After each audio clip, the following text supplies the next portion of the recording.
उनका जो रद्द-ए-अमल आया है वो सफारती मेयार पर पूरा उतरता है और अमन के हवाले से उन्होंने आदमी मंसूबे की हिमायत की है, लेकिन फिर भी उसकी जुज़ियात पर बात करने की ज़रूरत है, तस्वीर किया है।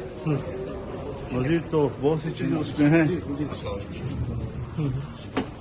जिस पर बात हो भी सकती है और होनी भी चाहिए, लेकिन बहरहाल आलमी जो दुनिया के तज्ज़ियानिगार हैं उनको बहुत से हवालों से इस फार्मूले पे एतराज़ है।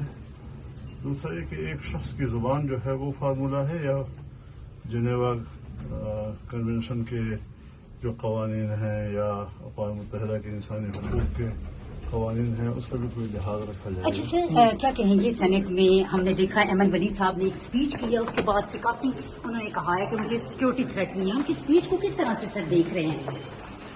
अब ये तो मुझे पूरी तरह मालूम नहीं है कि असम्बली में तनकीद होती है, असम्बली में तो हर एक को बात लाया जा सकता है, पार्लियामेंट है, बारातर है, तो इस हवाले से जिस तरह का उनके खिलाफ रद्द-ए-अमल आया है मैं नहीं समझता कि वो हमारे जमहूरी अक़दार को पूरा उतरता है। कानून क्या कहता है उसको तो कानूनी माहिरीन की राय दे सकते हैं। जो आग लगी थी कब तक इसमें कम पा सकते हैं और जो मुल्क के सियासी हालात हैं कब छूने होंगे?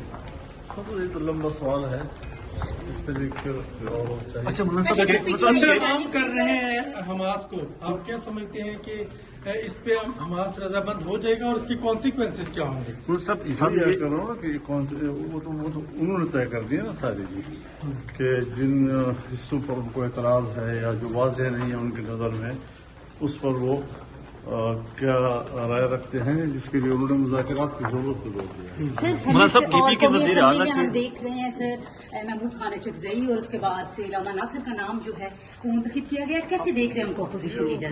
फिर तो खैर PTI का अपना मसला है, अब ये तो आप लोग ही तबसरा कर सकेंगे कि उनकी पार्टी में कोई अहल नहीं था या उनके लीडर का उनकी पार्टी के लोगों का एतमाद नहीं है।